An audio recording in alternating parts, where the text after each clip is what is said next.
Yo guys, welcome back everyone to Black Cuan. Terima kasih telah mengupdate berita kripto dari channel ini. Teman-teman, Bitcoin di awal pekan ini dia ngegas teman-teman. Dia gas naik sampai ke area 87-an ribu dolar. Bahkan ketika saya record video kali ini masih bertahan dia di 87 ribuan dolar di sini teman-teman. Ada sedikit koreksi di sini, fine. Kemudian berita kita yang kedua juga akan kita bicarakan di sini mengenai Ethereum yang akan mengikuti lah pergerakan dari si Bitcoin berdasarkan newsnya nanti teman-teman akan kita bicarakan. Oke. Untuk yang pertama di sini yang sangat-sangat menarik itu adalah Bitcoin yang akhirnya berhasil menembus area 87 ribuan dolar ini teman-teman. Apabila kita perhatikan di sini, kita straight to the point aja langsung di sini. Ada sebuah postingan yang sangat menarik dari Plan B, sahabat Black Cuan. Di sini dia katakan so it begins. Dan ini dikatakan di tanggal 18 April 2025, sahabat Black Cuan. Yang kita tunggu adalah dot orange di sini yang merupakan pergerakan naik untuk si Bitcoin. Jadi semakin menarik ini teman-teman ya. Apabila skenario dari Plan B ini benar-benar played out di sini. Kemudian sahabat Black Cuan, apabila kita memperhatikan ke time frame yang lebih kecil di sini di 1 jamnya, terdapat dua candle yang cukup masif di sini yang diperlihatkan kita dari CoinTalks Crypto yang membicarakan tentang relasi atau korelasi antara Bitcoin dengan M2 money supply yang meskipun ada offset dari data tersebut itu lagging sekian-sekian hari lah katanya di situ, akan tetapi ini sangat menarik karena Bitcoin akhirnya mulai mengikuti tren dari M2 money supply tersebut sahabat Black Cuan. Yang kalau kita perhatikan juga di sini dari Cryptondo, terima kasih Cryptondo. Di sini update-annya itu adalah tentang pergerakan Bitcoin yang akhirnya menembus resistennya di time frame yang 1 hari, sahabat Black Cuan. Di sini dia menembus resisten downtrend di sini dan menciptakan satu candle besar di hari Senin ini. Kemudian di time frame yang 1 minggu juga terjadi breakout di downtrend tersebut. Resisten tersebut ditembus. Kalaupun kemungkinan terburuknya dia akan turun lagi, kemungkinan besar dia akan kembali ngetes ke area resisten yang sebelumnya yang sekarang ini menjadi support. Kemudian kita lanjutkan lagi narasinya di sini semakin positif karena untuk pertama kalinya ini adalah the lowest level ever. Ini adalah yang terendah yang pernah terjadi di Bitcoin untuk stoknya dia yang berada di exchange. Artinya, scarcity di Bitcoin itu luar biasa gila sekarang ini. Dropnya habis-habisan ya. Gimana Anda drop? Banyak sekali orang yang mengakumulasi Bitcoin sekarang ini. Jadi, tidak hanya emas yang orang sudah persiapkan sekarang ini untuk antisipasi apabila terjadi global crash seperti itu sahabat Black Cuan. Kita lihat beritanya itu berbondong-bondong orang beli emas di situ. Kemudian Bitcoin itu juga mulai berkurang di pasaran. Dan apabila sahabat Black Cuan melihat korelasi dengan M2 money supply di sini di beberapa zona wilayah bahkan negara di sini teman-teman, untuk di US sendiri yang hijau ini ditandai dengan yang hijau ini terjadi spike di sini. Kemudian untuk Jepang juga M2-nya terjadi kenaikan.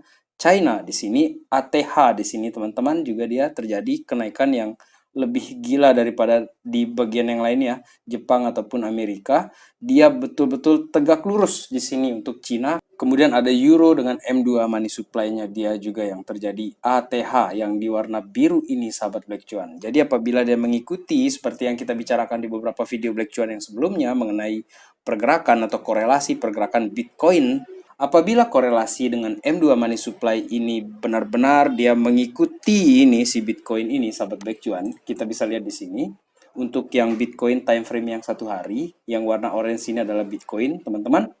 Apabila dia benar-benar spike di sini terjadi kenaikan, oke lah kita taruhlah di sini ada pergerakan yang masif dulu ke area 90, kemudian ada koreksi sedikit. Apabila mengikuti pergerakan 1, 2, dan 3 yang terjadi di global M2 juga di sini teman-teman, kita perlu siap-siap juga dengan skenario tersebut.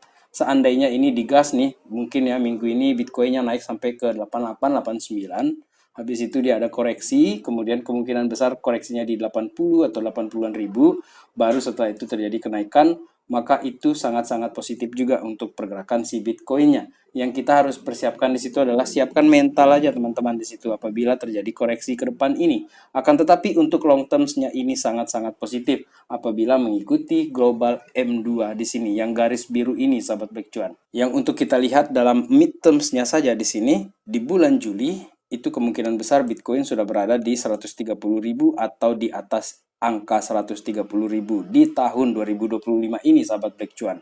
Kemudian di sini tidak kalah menariknya adalah untuk bagian dari kita mewarning diri kita sendiri atau kita mewaspadai event-event yang tidak kita inginkan. Karena sampai sekarang ini coba kita lihat ya data yang dibagi oleh bosnya Thrift ya di sini Gabriel Ray, dia katakan bahwa meskipun dengan ancaman Trump, Powell ini masih belum mau potong suku bunga. Jadi, kalau kita ringkas kejadian global kali ini, teman-teman, diwakili oleh China dan Amerika. China di sini keras, teman-teman. Powell juga keras, Trump juga keras, dan menyala marketku. Jadi ini adalah bagian dari kewaspadaan kita ke depan ini. Dan semoga 3 indikator ini mulai dia soft, mulai dia saling pengertian gitu kan antara China dan Amerika. Seperti itu teman-teman ya. Karena meskipun kita berharap cepat ini teman-teman, untuk sementara ini beritanya juga masih cenderung negatif ya berkaitan dengan China dengan Amerika tersebut. Dan dia pun di sini ya, untuk si Cina-nya secara khusus memberi warning kepada negara-negara lainnya apabila mereka ini bersekongkol dengan Amerika untuk merestrik perdagangan dengan Cina di sini teman-teman. Jadi Cina udah kasih tahu nih negara-negara lain, kalau kalian ikutan-ikutan gengnya Amerika, ya kalian juga akan berhadapan nih dengan saya. Seperti itu katanya Cina di sini. Jadi memang beritanya masih negatif di sini, tetapi apakah selamanya dia akan terjadi seperti itu? Menurut saya tidak, teman-teman. Yang kita tunggu adalah turning point-nya di sini. Karena apabila perang tarif ini selesai atau orang sudah terbiasa dengan tarif seperti katanya Trump itu, maka kita bisa melihat pergerakan Bitcoin ataupun kripto ini semakin maju ke depan ini, semakin naik maksud saya ke depan ini. Dan selanjutnya di sini yang ingin saya bicarakan adalah mengenai Ethereum, sahabat Black Cuan.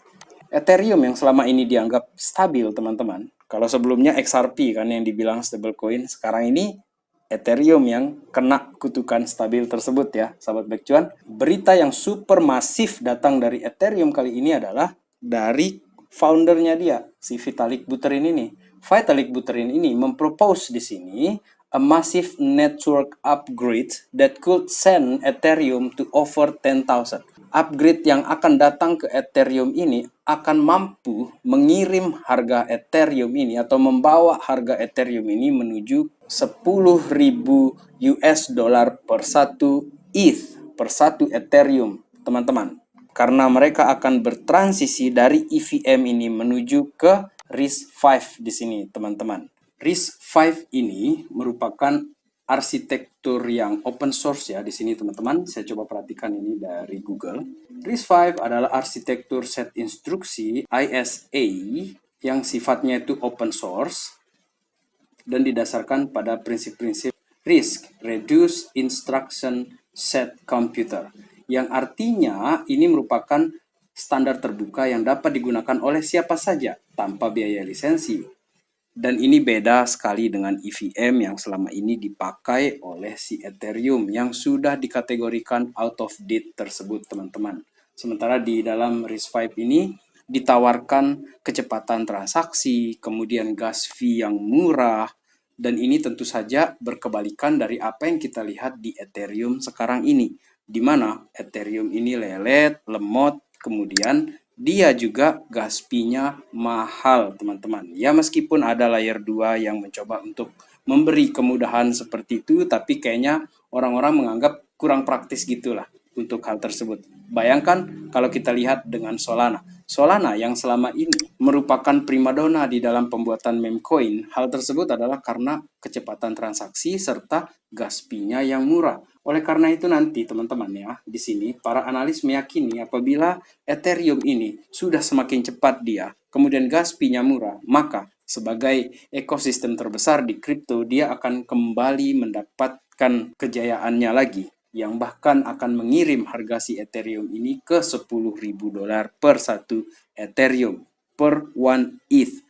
Teman-teman, apabila kalian setuju dengan pendapat mengenai pergerakan harga Ethereum kali ini di tahun 2025 ini? Coba kalian tulis pendapat kalian di kolom komentar. Sahabat Black Cuan, sekian update video kita kali ini. Sampai jumpa di update yang berikutnya. In the meantime guys, let's enjoy the ride guys. Salam Black Cuan. Peace my friend.